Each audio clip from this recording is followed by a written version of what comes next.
Malayalam Big Boss season 7 live updation നോക്കാം. ലൈവിൽ ഇപ്പോൾ ശരത്ത് ടീമുകളെല്ലാം വീണ്ടും ചേഞ്ചസ് വരുത്തിയിരിക്കുകയാണ്. ഓൾറെഡി കിച്ചൺ ടീമിൽ കുറച്ച് പേരെ ഉണ്ടായിരുന്നുള്ളൂ. കാരണം സ്വേച്ഛാധിപതികളായ നിവീൻ്റെയും ജിസേലിൻ്റെയും അടിമകളായിട്ടായിരുന്നു 7 പേര് ഓൾറെഡി ഉണ്ടായിരുന്നത്. അതുകൊണ്ട് തന്നെ കിച്ചൺ ടീമാണെങ്കിലും ഫ്ലോർ ടീമൊക്കെ ആണെങ്കിലും കുറച്ച് പേര് മാത്രമേ ഉണ്ടായിരുന്നുള്ളൂ. എന്തായാലും ഇപ്പോൾ സ്വേച്ഛാധിപതികളിൽ ഒരാൾ ഔട്ടായതുകൊണ്ട് തന്നെയാണെന്ന് തോന്നുന്നു ആ ഒരു ടാസ്ക് നിർത്തിവെച്ചിരിക്കുകയാണ്. അതുകൊണ്ട് തന്നെ എല്ലാവരും ഉൾക്കൊള്ളിച്ചുകൊണ്ടുള്ള പുതിയ ടീം ഇപ്പോൾ ശരത്ത് പറഞ്ഞിരിക്കുകയാണ്. അങ്ങനെ കിച്ചൺ ടീമിൽ നിന്നും അനുവിനെ മാറ്റി ബാത്റൂം ടീമിലാക്കി. കിച്ചൺ ടീമിൽ ഇപ്പോൾ ജിസയിലും റെനയൊക്കെയാണ്. കൂടെ ശൈത്യമുണ്ട്. അപ്പോൾ അനുമോൾ, ശൈത്യ, നൂറ, ആദില ഇവർ 4 പേരും ഡ്രസ്സിങ് റൂമിലിരുന്ന് അതിനെക്കുറിച്ച് സംസാരിക്കുകയായിരുന്നു. അനുമോൾ പറയുന്നത്, ഞാൻ ഇന്നത്തെ ദിവസം ഒറ്റയ്ക്കല്ലേടി കുക്ക് ചെയ്തത്, എന്ത് വൃത്തിയായിട്ടാണ് ഞാൻ അവിടെ കിച്ചൺ നോക്കിയത്. ജിസയിൽ കയറിയപ്പോൾ മല്ലിപ്പൊടിയിലും മഞ്ഞൾപ്പൊടിയിലും മുളക് പൊടിയിലെല്ലാം സ്പൂൺ ഇടാതെ കൈകൊണ്ടെടുക്കും.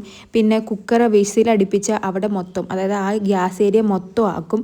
അങ്ങനെ എന്തെങ്കിലും കണ്ടാൽ നീ അപ്പോൾ തന്നെ ജിസേലിനോട് പറഞ്ഞോണമെന്ന് ശൈത്യയ്ക്ക് ഉപദേശം കൊടുക്കുന്നുണ്ട് അനുമോൾ. അപ്പോൾ തന്നെ ബിഗ് ബോസ് വാണിംഗ് കൊടുക്കുന്നുണ്ട്, ഡ്രസ്സിങ് ഏരിയയിലിരുന്ന് ആരും സംസാരിക്കാൻ പാടില്ല എന്ന്. കാരണം ആ ഒരു ഏരിയയിൽ ക്യാമറ ഇല്ലല്ലോ, ഇവർ എപ്പോഴും അവിടെ ഇരുന്നാണ് സംസാരിക്കുന്നത്. അനുമോൾ അപ്പോൾ പറയുന്നത്, ഇന്ന് ഉച്ചയ്ക്ക് അനുമോൾ ഒറ്റയ്ക്കായിരുന്നു കിച്ചണിൽ. കാരണം പലരും നെവിൻ പോയതിൻ്റെ ആ ഒരു സങ്കടത്തിലൊക്കെ ആയിരുന്നു. കുക്ക് ചെയ്തതും ക്ലീൻ ചെയ്തതും വെസൽ ചെയ്തതെല്ലാം അനുമോൾ ഒറ്റയ്ക്കായിരുന്നു. അപ്പോൾ അനുമോൾ പറയുന്നുണ്ട്, ഇന്ന് ഞാൻ ഒറ്റയ്ക്കല്ലേടി ഫുഡ് വെച്ചതും പാത്രങ്ങൾ കഴുകിയതും ആ കിച്ചണൊക്കെ ക്ലീൻ ആക്കിയത്. എനിക്കിതൊക്കെ ചെയ്യാൻ ഇഷ്ടമാണ്. ഞാനിതെൻ്റെ ഒരു വീട് പോലെയാണ് കണ്ടിരിക്കുന്നത്. ഞാൻ അത്രയ്ക്ക് അറിഞ്ഞാണ് ഫുഡ് എല്ലാവർക്കും കൊടുക്കുന്നത്. എന്നിട്ട് ആ ഫുഡിൻ്റെ പേരിലാണ് ഇന്നലെ എന്ന് പറഞ്ഞ് അനുമോള് പൊട്ടി കരയുന്നുണ്ട്. ഇന്നലെ എപ്പിസോഡ് കണ്ടവർക്കറിയാം, അല്ലെങ്കിൽ ലൈവ് കണ്ടവർക്ക് അറിയാം, ജിസേൽ ഇവർ ഫുഡ് എടുത്തെന്ന് പറഞ്ഞ് കുറച്ച് ഷൗട്ട് ചെയ്യുന്നുണ്ട്. പക്ഷേ ജിസേലിൻ്റെ ഭാഗത്തും അതിൽ ശരിയുണ്ട്. കാരണം ഇവർക്ക് ഫുഡ് കൊടുക്കാതെ ഒന്നും ഇരുന്നിട്ടില്ല. കൊടുത്തിട്ടും വീണ്ടും വീണ്ടും ചോദിച്ചപ്പോൾ ജിസേൽ നിവിനോട് ഷൗട്ട് ചെയ്യുന്നുണ്ട്, എല്ലാം ഇവർക്ക് കൊടുത്താൽ എങ്ങനെ ശരിയാകും, നമുക്ക് വേണ്ടി 7 പേര് ആക്ടിവിറ്റി ഏരിയയിൽ പണിയെടുക്കുന്നുണ്ട്, അവർക്കും കൂടിയുള്ള ഫുഡാണ്, നാളെ അവരും കൂടി വന്നിട്ട് ഷെയർ ചെയ്യാമെന്നാണ് ജിസേൽ പറയുന്നത്. അത് പിന്നെ അനുമോളെ മാനിപ്പുലേറ്റ് ചെയ്ത് ജിസേൽ ഫുഡ് പോലും തരില്ല എന്നുള്ള രീതിക്ക് ആക്കിയിട്ടുണ്ടായിരുന്നു. അതേ തുടർന്നും കുറച്ച് പ്രശ്നങ്ങൾ ഉണ്ടായിട്ടുണ്ടായിരുന്നു. ഇന്നലെ ഇവർക്ക് സ്വേച്ഛാധിപതി അധികാരം വെച്ച് പണിപ്പുരയിൽ നിന്നും ഒരുപാട് ഫുഡ് ഐറ്റംസ് കിട്ടിയിരുന്നു. കുഴിമന്തി, ബർഗർ, ഷവർമ, ജ്യൂസ്, ഐസ്ക്രീം, അങ്ങനെ കുറേ എന്തൊക്കെയോ ഐറ്റംസ് കിട്ടിയിരുന്നു. അതിൽ പലതും ഇവരുമായി ഷെയർ ചെയ്തതുമാണ്. ജിസയിലല്ല ഷെയർ ചെയ്തത്, നെവീനാണ്.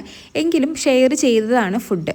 ഇന്ന് നെവീൻ പുറത്തായതിൻ്റെ സങ്കടത്തിൽ ആരും തന്നെ ഫാസ്റ്റ് ഫുഡൊന്നും കഴിച്ചില്ല. എല്ലാവരും ഉച്ചയ്ക്ക് കഞ്ഞി തന്നെയാണ് കുടിച്ചത്.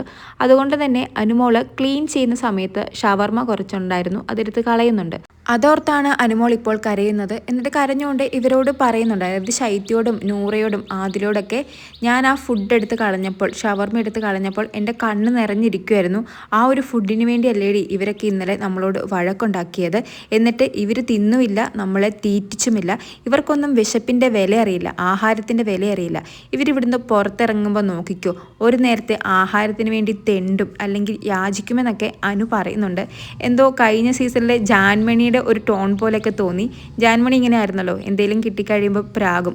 അതുപോലെ അനുമോള് പ്രാകുന്നുണ്ട്. എന്തായാലും ആ സമയത്ത് തന്നെ ആദിലെ നൂറയും പറയുന്നുണ്ട്, അങ്ങനെ പറയാൻ പാടില്ല, അന്നത്തെക്കുറിച്ച് അങ്ങനെ പറയാൻ പാടില്ല എന്ന് പറയുന്നുണ്ട്. നമ്മളാരാ അതിനെക്കുറിച്ചൊക്കെ പറയാൻ വേണ്ടി എന്നൊക്കെ ചോദിക്കുന്നുണ്ട്. അപ്പോൾ അനുമോള് ചോദിക്കുന്നുണ്ട്, ജിസയിൽ കഴിച്ചോ, ഫുഡ് കഴിച്ചോ, അതായത് ആ ഷവർമ എന്തെങ്കിലും എടുത്ത് കഴിച്ചോ എന്നാണ്. ജിസയിൽ കഴിച്ചില്ലെന്ന് പറയുന്നുണ്ട്. എനിക്ക് തോന്നുന്നു ജിസയിൽ വെജിറ്റേറിയൻ ആണ്. ജിസയിൽ ആ ഷവർമ ഒന്നും കഴിക്കാൻ യാതൊരു സാധ്യതയുമില്ല. ജിസേൽ ഇന്നലെ ഫുഡിന് വേണ്ടി ഫൈറ്റ് ചെയ്തതും ജിസേലിന് കഴിക്കാൻ വേണ്ടിയല്ല, ജിസേലിൻ്റെ അടിമകളായിരുന്ന അല്ലെങ്കിൽ സ്വേച്ഛാധിപതികളുടെ അടിമകളായ 7 പേര് ടാസ്ക് ചെയ്യാൻ വേണ്ടി ആക്ടിവിറ്റി ഏരിയയിൽ പോയിരുന്നു. അവർക്ക് കഴിക്കാൻ വേണ്ടി അല്ലെങ്കിൽ അവർക്ക് കൊടുക്കാൻ വേണ്ടിയാണ് ജിസേൽ അപ്പോഴും പറഞ്ഞത്. പിന്നെ സ്വേച്ഛാധിപതികളുടെ ഇഷ്ടമാണ് ആർക്ക് ഫുഡ് കൊടുക്കണം, ആർക്ക് ഫുഡ് കൊടുക്കണ്ടെന്ന്. അതിനുള്ള അധികാരം സ്വേച്ഛാധിപതികൾക്കാണ്. സ്വേച്ഛാധിപതിയായ ജിസേലിന് ചിലപ്പം ഇവർക്ക് ഫുഡ് കൊടുക്കാൻ താല്പര്യമില്ലായിരിക്കും. അതാണ് ഇവർ ആഹാരത്തിന് പോലും വഴക്കുണ്ടാക്കി ആഹാരം പോലും തരാത്തവരാണ്, ആഹാരത്തിൻ്റെ കാര്യമല്ലേ അതിനിങ്ങനെയൊക്കെ പറയണമെന്നൊക്കെ ചോദിച്ച് ഇത്രയും വലിയ ഇഷ്യൂ ആക്കിയിരിക്കുന്നത്. എന്തായാലും ഇവർക്കുള്ള നടപടിക്രമത്തിന് വേണ്ടി വീക്കെൻഡ് എപ്പിസോഡ് വരെ കാത്തിരിക്കാം. കൂടുതൽ ലൈവ് അപ്ഡേറ്റ്സുമായി വീണ്ടും വരാം.